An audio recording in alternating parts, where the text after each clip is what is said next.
Ballari firing ಪ್ರಕರಣ cash ಕೊಟ್ಟ ಜಮೀರ್ಗೆ ಸಮಸ್ಯೆ. ಐಟಿ ಇಲಾಖೆಗೆ ದೂರು, ಯಾವುದೇ ಕ್ಷಣ ವಿಚಾರಣೆ ಸಾಧ್ಯತೆ. 25 ಲಕ್ಷ ನಗದು ಕೊಟ್ಟ ಕಾರಣ ದೂರು ದಾಖಲಾಗಿದೆ. ಸಚಿವ ಬಿಜೆಡ್ ಜಮೀರ್ ಅಹಮದ್ ಖಾನ್ ವಿರುದ್ಧ ಆದಾಯ ತೆರಿಗೆ ಇಲಾಖೆಯಲ್ಲಿ ದೂರೊಂದು ದಾಖಲಾಗಿದೆ. ಹಿಂದೂ ಸಂಘಟನೆಯ ಮುಖಂಡ ತೇಜಸ್ ಗೌಡರಿಂದ ದೂರು ದಾಖಲು.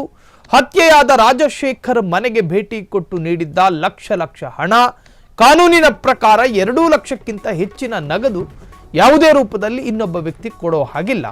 ಒಬ್ಬ ಜನಪ್ರತಿನಿಧಿಯಾಗಿ ನಿಯಮ ಉಲ್ಲಂಘನೆ ಮಾಡಿದ್ದು ಸರಿನಾ?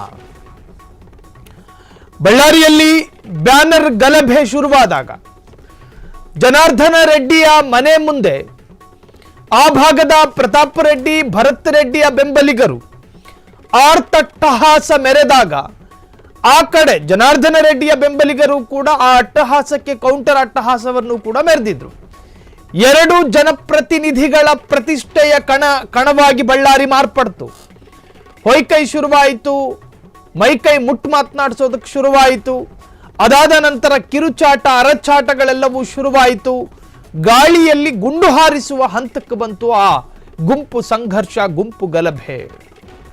ಒಂದು ಬ್ಯಾನರ್ ವಿಚಾರದಲ್ಲಿ ನಡೆದಂತಹ ಆ ಗಲಭೆ, ಆ ಕಾರಣದಿಂದಾಗಿ ಒಬ್ಬ ಕಾಂಗ್ರೆಸ್ ಕಾರ್ಯಕರ್ತನ ಪ್ರಾಣ ಕಳಕಂಡ, ಜೀವ ಹೋಯಿತು.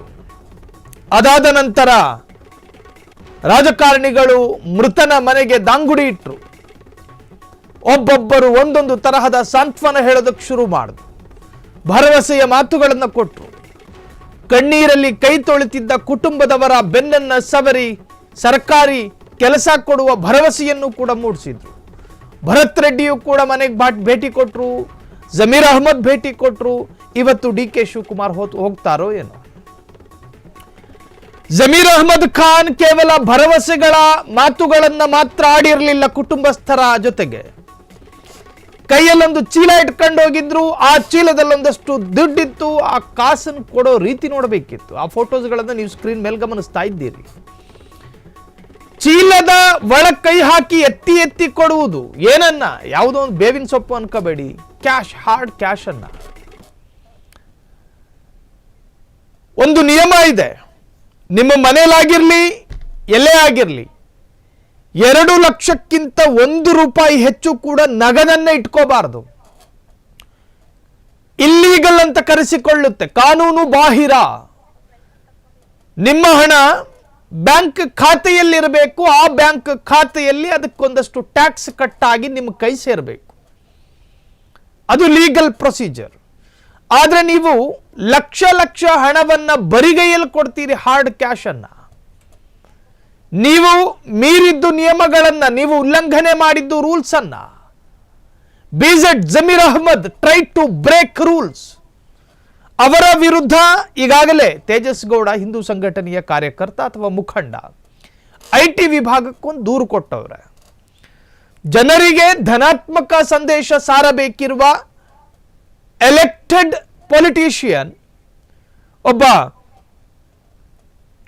ಚುನಾಯಿತ ಜನಪ್ರತಿನಿಧಿ ಈ ತರಹದ ಹಾರ್ಡ್ ಕ್ಯಾಶ್ ಅನ್ನ ಹಂಚುತ್ತಾರೆ ಅನ್ನುವುದಾದ್ರೆ ಇವರು ಸಮಾಜಕ್ಕೆ ಕೊಡ್ತಾ ಇರೋ ಸಂದೇಶ ಏನು? ಆದಾಯ ತೆರಿಗೆ ಇಲಾಖೆಯ ನಿಯಮಗಳಿದ್ದಾವೆ. 2 ಲಕ್ಷಕ್ಕಿಂತಲೂ ಹೆಚ್ಚಿನ ಹಣವನ್ನು ಯಾವುದೇ ರೂಪದಲ್ಲೂ ಒಬ್ಬ ವ್ಯಕ್ತಿ ಕೊಡಬಾರದು. ನೀವು ಪರಿಹಾರ ರೂಪದಲ್ಲಿ ಕೊಡೋದಿದ್ರೆ ಚೆಕ್ ಮುಖಾಂತರವಾಗಿ ಕೊಡಿ. ನೀವು ಪರಿಹಾರ ರೂಪದಲ್ಲಿ ಕೊಡೋದಿದ್ರೆ ಬ್ಯಾಂಕ್ ಮುಖಾಂತರವಾಗಿ ಥ್ರೂ ಬ್ಯಾಂಕ್ ಟ್ರಾನ್ಸಾಕ್ಷನ್ ಮಾಡಿ. ಅದು ಬಿಟ್ಟು ಈರುಳ್ಳಿ ಚೀಲಕ್ಕೆ ಕೈ ಹಾಕಿ ದುಡ್ಡು ಕೊಡ್ತೀರಾ ಅನ್ನೋದಾದ್ರೆ ಇದು ಏನರ್ಥ? ಈ ಕಾಂಚಾಣದ ಹಿಂದಿನ ಕಥೆ ಏನು? ಇದಕ್ಕೊಂದು ಡಿಸ್ಕ್ರಿಪ್ಷನ್ ಕೊಡೋದಕ್ಕೆ ಸಾಧ್ಯನಾ? ಇದಕ್ಕೊಂದು ಕ್ಯಾಪ್ಷನ್ ಕೊಡೋದಕ್ಕೆ ಸಾಧ್ಯನಾ? ಹಿಂಗೆಲ್ಲ ಹಂಚ್ಬಹುದಾ ಹಸಿ ಹಣವನ್ನ? ಈ ತರಹದ ನಾನಾ ಪ್ರಶ್ನೆಗಳು ಈಗ ಕೇಳಲಾಗ್ತಾ ಇದೆ. ಇನ್ನು ಆ ಕ್ಯಾಶ್ ಕೊಟ್ಟ ದೃಶ್ಯಗಳು ಕೂಡ ಸಾಮಾಜಿಕ ಜಾಲತಾಣದಲ್ಲಿ ಹಾಟ್ ಕೇಕ್ನಂತೆ, ಬಿಸಿ ಹನಿ ಕೇಕ್ ತರ ಸೇಲ್ ಆಗ್ತಾ ಇದೆ ಆ ಫೋಟೋಗಳೆಲ್ಲ. ಸೊ ಕಾಮೆಂಟ್ ಬಾಕ್ಸ್ನಲ್ಲಿ ಪರವಿರೋಧ ಚರ್ಚೆಗೂ ಕೂಡ ಕಾರಣವಾಗಿರ್ತಕ್ಕಂತಹ ವಿಚಾರ ಇದು.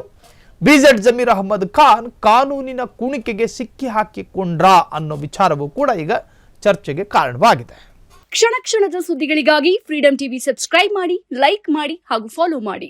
ಹೊಸ ಸುದ್ದಿಗಳ ನೋಟಿಫಿಕೇಶನ್ಗಾಗಿ ಬೆಲ್ ಐಕಾನ್ ಮೇಲೆ ಕ್ಲಿಕ್ ಮಾಡಿ.